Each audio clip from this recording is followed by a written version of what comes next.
our world. Simply travelling into orbit gives us an extraordinary new perspective on the Earth below. Our single orbit has given us a brief glimpse of the story of our planet today. The future health of ourselves and the Earth will perhaps rest on our ability to see our home as we do from space, just as one fragile, bright blue planet.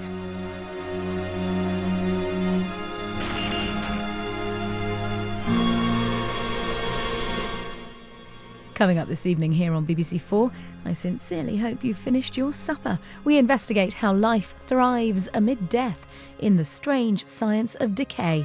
Afterlife is next.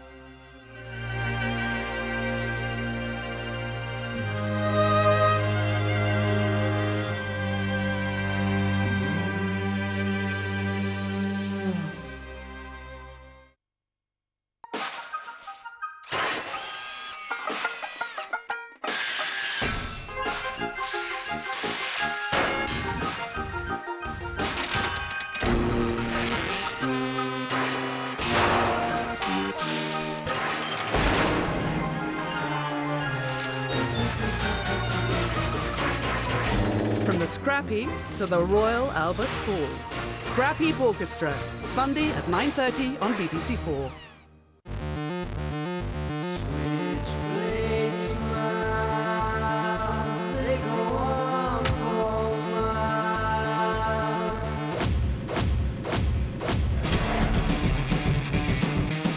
In the paranoid world, everyone is a suspect. Sarah Lund returns in the BAFTA award-winning crime drama, The Killing 2. Continues Saturday from 9 on BBC 4.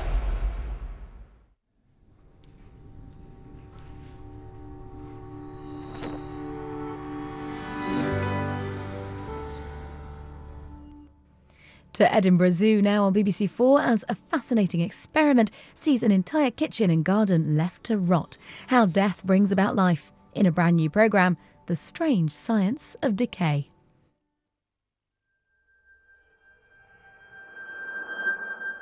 Decay. It happens to everything and everyone. We try to keep it out of our everyday lives, but decay is one of the most important forces in nature. It underpins all life on Earth. So what would we see if we let it loose in our homes?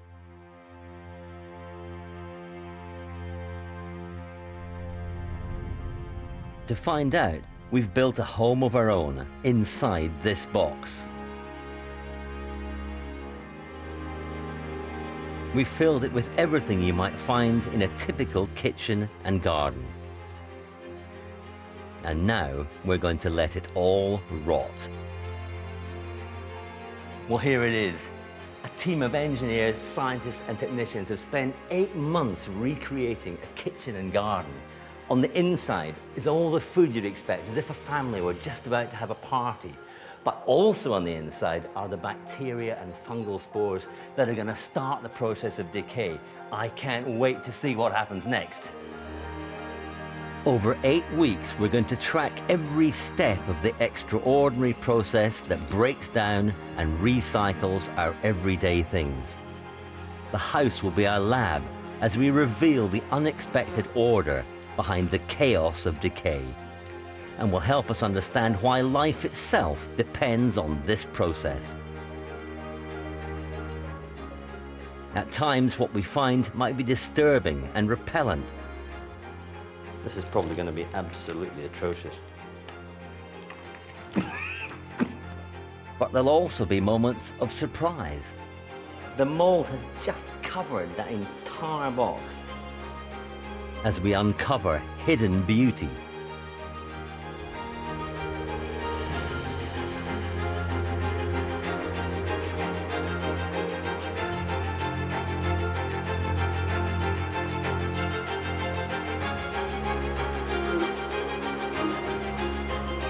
And I'll go beyond the box to see how decay affects our lives. How we detect it. Do you remember seeing the film The Blob? how we fight it. Well, it's definitely the best 2-year-old sandwich I ever had. Something on this scale has never been attempted before, so things might not go according to plan. Ah, now that's where all the flies went. But whatever happens, it will be a fascinating journey into the fate that awaits all living things. To be broken down, to be recycled, to be reborn.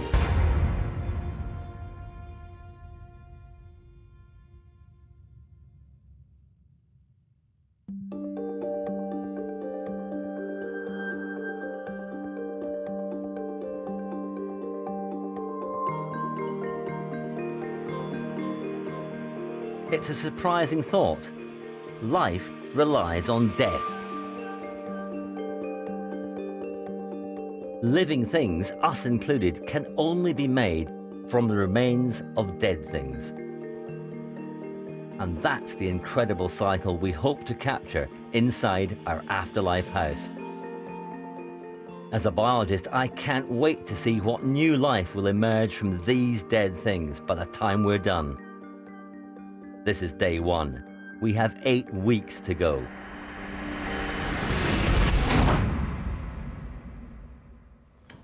Well, this is my first chance to see inside the box.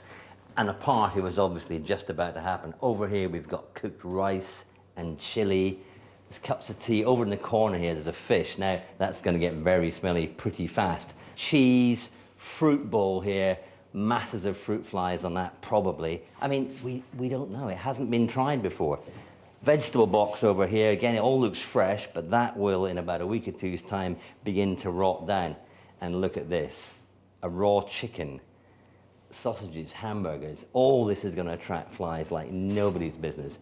And out here in the garden, we've got a whole pig on a spit, and that's going to become very smelly indeed. But it's not just food items out here in the garden. We have a compost heap, we have a wood pile. They'll rot down too. It'll be very interesting to see how, as all these things decay, the wood and the plants and the pig, how they all interact. Over there on the corner, we've got a dead rat as well. In fact, everything here has been carefully arranged to help us unravel the underlying patterns of decay. We're going to keep an eye on how humid it is in here and how hot it is. It's already up to 66% RH, which is going to make things go really quite fast. I'm not sure if I'm going to be overcome first by the heat, the stench, or the flies. Insects are my own speciality. Together with molds and bacteria, they are key agents of decay, things that will break all this down. To make sure they're all present in our house from the start, we're introducing a selection of common species. Look at that, straight underneath. These guys, blowflies, are going to be the ones to watch in the early stages. And there they go. Well, that's it. We're up and running, and it's time to leave all this to the agents of decay. Now, for nearly 2 months, we're going to track every stage in the process of decay. And we're not the only ones following events. The box and its contents are on display to the public within Edinburgh Zoo. They'll help us explore our reactions to this little understood process. Oh my god, I ain't never seen anything like it. That's a real pig. Ew, that's gross. Oh, there's a mouse. That's disgusting. Ooh. Look at that fish. Gonna go out now because it's gonna make us feel sick. I agree.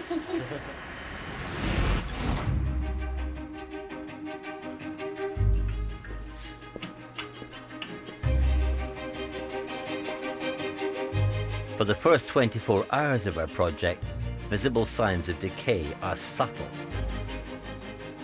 But the agents of decay are already battling it out to decompose the food and get to the nutrients locked inside. I want to investigate who's got the advantage in this opening stage.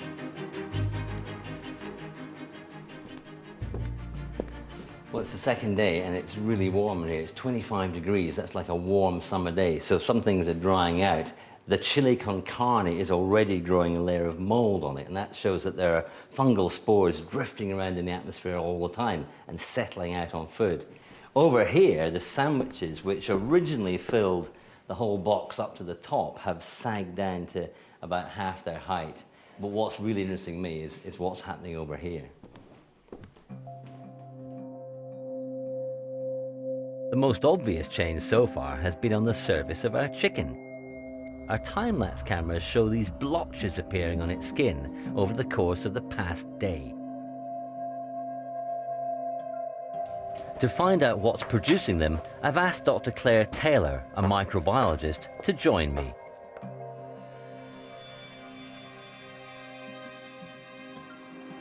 Well, Claire, that chicken is beginning to look pretty discoloured. And smells a bit as well, It's doesn't beginning it? to get a slight whiff. What have we got on this now? Tell you what I've got. We have a UV light here, so we can take a look a bit more closely at the surface. Okay. Now, ultraviolet I use for other things, but I'm interested to see what happens here. Now you can't see it. No, I can't see anything. Whoa! And take a look at that. That's glowing. Yep.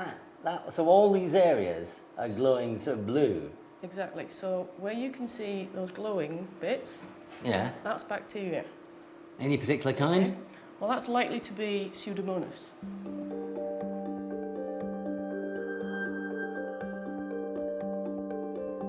Pseudomonas is a common type of food spoilage bacteria.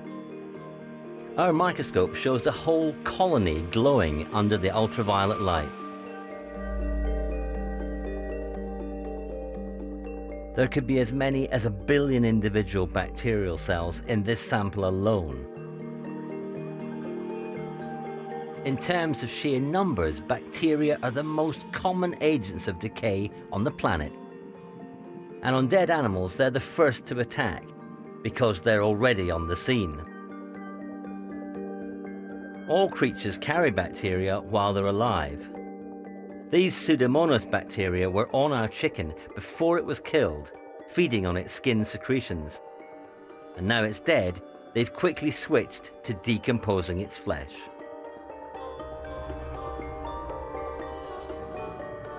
With ample food and enough moisture, they've multiplied rapidly. As colonies of bacteria like this expand, something surprising happens. The bacteria start to coordinate their actions, working together to benefit the colony. The bacteria send signals to each other to direct what they do. So the bacteria are actually talking to each other, telling each other where they need to go. These E. coli bacteria have been genetically modified to allow us to see this in action. When the colony reaches a critical size, all the bacteria start flashing in unison. Bacteria are constantly exchanging chemicals that allow them to sense their own numbers and those of rival colonies. They can even detect when they have the numbers to overwhelm a competitor.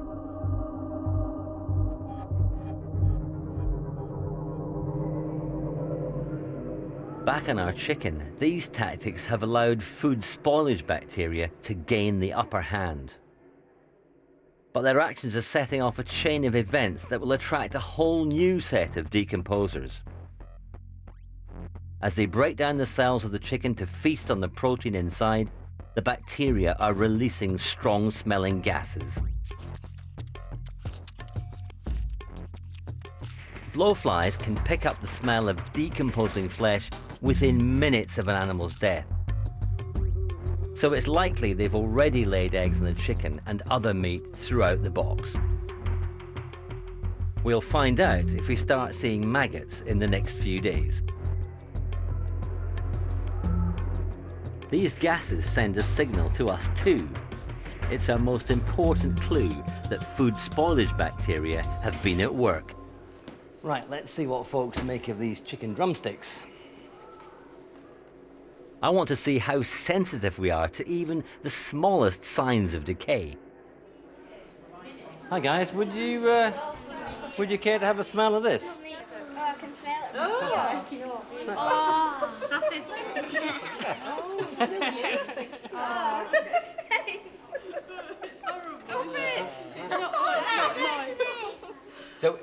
If you found that in your house, what would you do?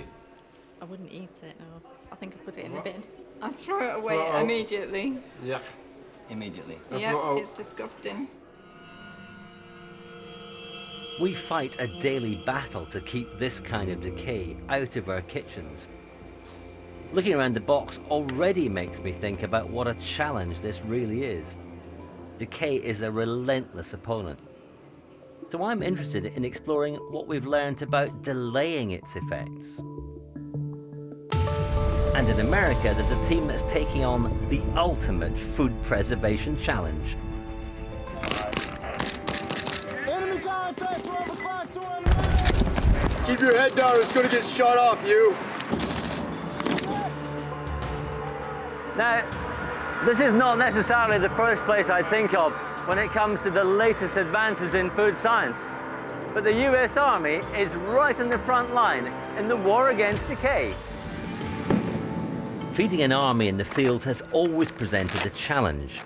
Soldiers need food that is quick to prepare, light to carry, and long-lasting.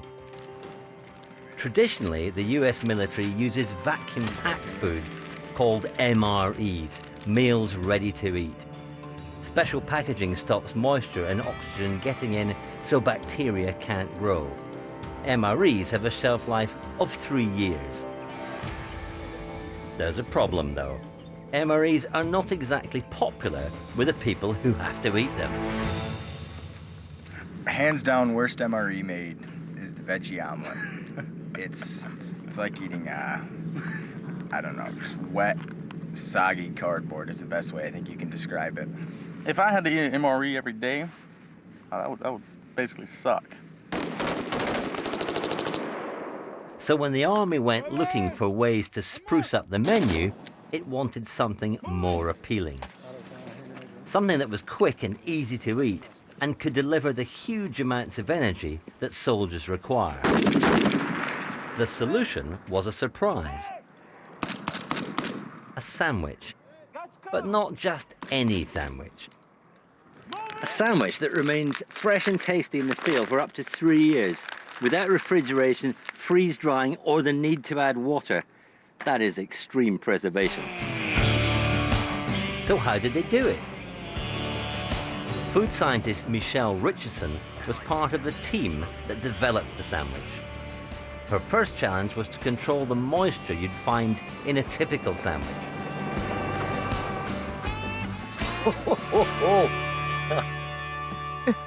These sandwiches do not look very happy. Nope, they really don't.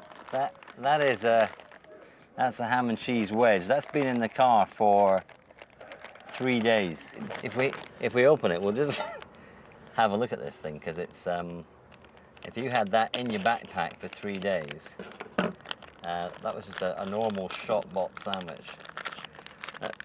Oh man, but it's soggy. It's really soggy. Look at that. It's just, I mean, you wouldn't really want to eat that in the field. No, you really wouldn't want to eat it for 2 reasons. It wouldn't taste good because the texture is not what you typically get.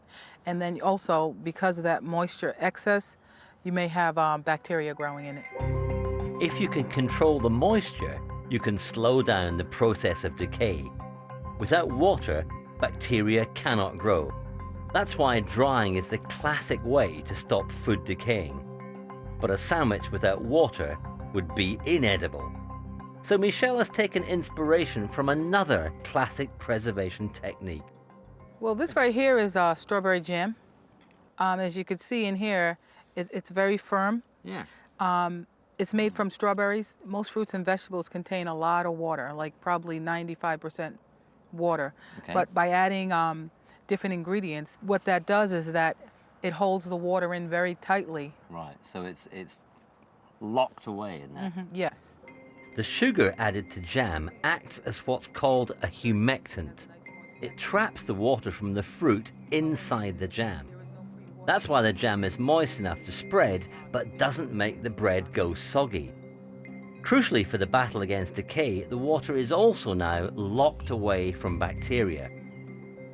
The army sandwiches deploy a whole range of ingredients that have these water-retaining properties. Honey, sugar, and salt have all been enlisted. bacteria need water to thrive, most also need oxygen. Michelle has found a way to cut off supplies of that as well. Now, when I opened the pack, I found this inside, and I assume that's not edible. No, it's not. What's this for?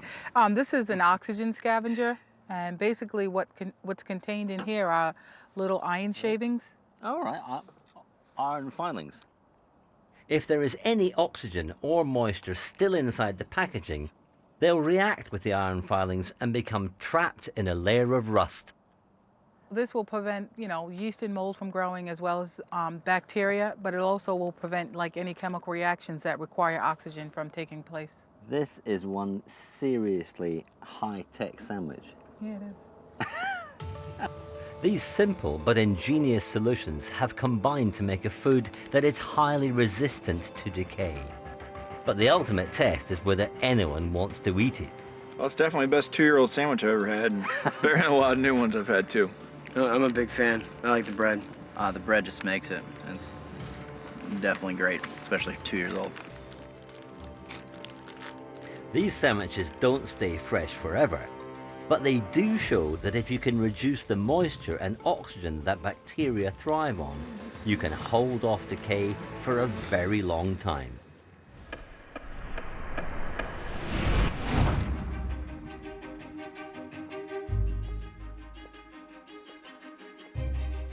Back at the house, water and oxygen certainly aren't in short supply, so bacteria are thriving. And over the last 8 days of decay, we've started to see the first maggots appearing in our pig. I'd expect their numbers to rocket in a week or so. Other insects have been busy around our dead rat. These are sexton beetles. In the wild, they'll bury the carcasses of small mammals to protect them from rival insects. Their own larvae then break down the flesh. But in our box, things are not quite going to plan. Despite all the activity, our rat remains unburied. So I'll try laying out a new rat and see if they prefer that. But the most dramatic change has been in our kitchen. It's been overrun by the next agent of decay, mold.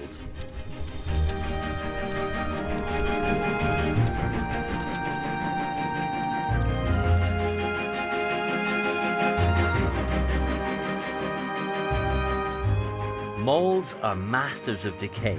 They're a form of fungi, the most versatile and important decomposers on the planet. Fungi can rot almost anything. In our box, molds are attacking our fruit and vegetables. And they're also on our meat, battling with the bacteria for dominance. It'll be fascinating to see how that one plays out. The typical house will contain about 1,000 different species of mold. They can start to grow the moment their spores land on a suitable food source. I want to see which ones are at work in our box.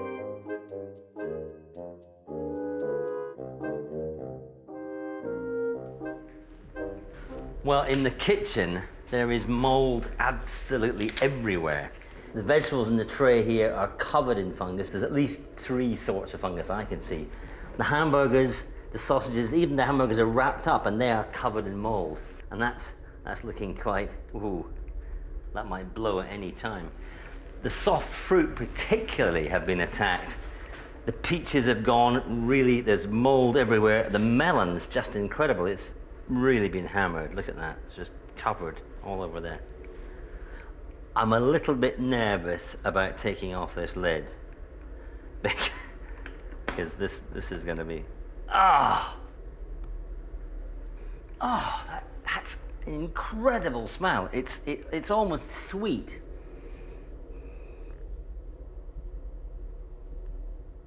It's an incredible sort of yeasty smell. The mold has just covered that entire box. That's actually quite beautiful in a bizarre way.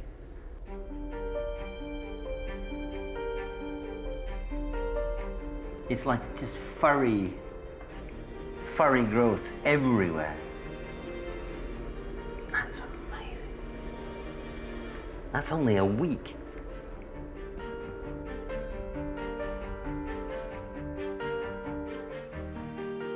In close-up, the unexpected beauty of mold is even clearer.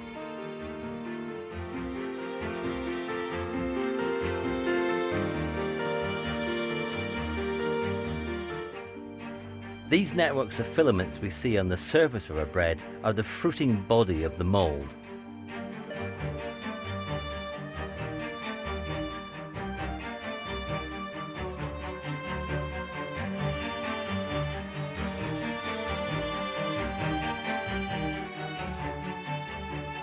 At the ends of the filaments are spore heads, each packed with individual spores, all waiting to be released to grow into new colonies.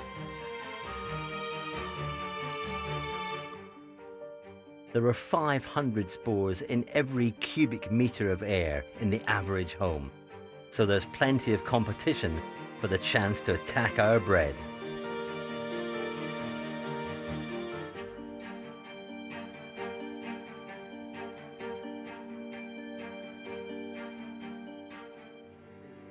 I've asked Dr. Patrick Hickey, our fungi expert, to investigate which molds have managed to gain control. Now, Patrick, it's only week 1, and we've got incredible fungal growth in the kitchen, particularly on the bread. Well, the bread is a perfect food source for the fungi. The spores probably landed on the bread when it was being prepared, and they've grown quickly into the bread, and they're taking up the nutrients. What we're actually seeing is 2 molds meeting. In the background, you've got a kind of dark green-grey mold. That's Penicillium. And these kind of bright dots on the front, those are the sporulating structures of Aspergillus competing. So they're kind of trying to outcompete each other for the bread, for the food resource. Each mold is trying to seize territory by outgrowing its competitors. But they're also using powerful chemical weapons to try to kill off other molds and rival decomposers like bacteria. In the case of Penicillium, the toxin it produces to win the battle for decay has turned out to be highly beneficial to us. We call it penicillin. But not all molds are good for us. Now, I have to admit, I sometimes cut the mold off bits of bread and toast it. Is that really harmful? Well, what you're scraping off is actually just the tip of the iceberg, because the fungus grows deep into the bread. And it also depends on what kind of mold is growing in the bread. You've got various different molds, some of which are completely harmless. You've got others like Aspergillus, which produce deadly mycotoxins. These are toxic chemicals which can rot your liver, they can give you cancer. So what you're saying is I shouldn't really do that. It's dangerous. I should just throw it in the bin. Absolutely. I mean, fungus actually penetrates quite deep into the bread, so you're not going to get rid of the toxins and the mold just by scraping it off. Most of us might prefer not to have to cope with moldy bread in the first place. Molds and other type of fungi are the things that ruin our food and may cause us harm. But fungi are vital to life on this planet. They're amongst the Earth's oldest life forms. On land, they predate plants by at least 300 million years. And they rise to almost any challenge.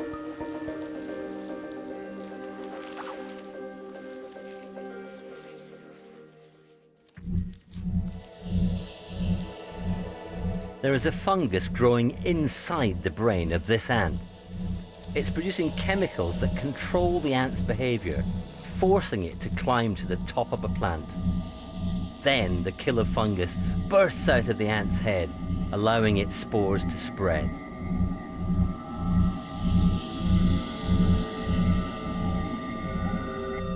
Fungi have found ways to work on a microscopic level too. This one is lying in wait for tiny roundworms. At the right moment, it strangles them in a vice-like grip, then feeds on their flesh.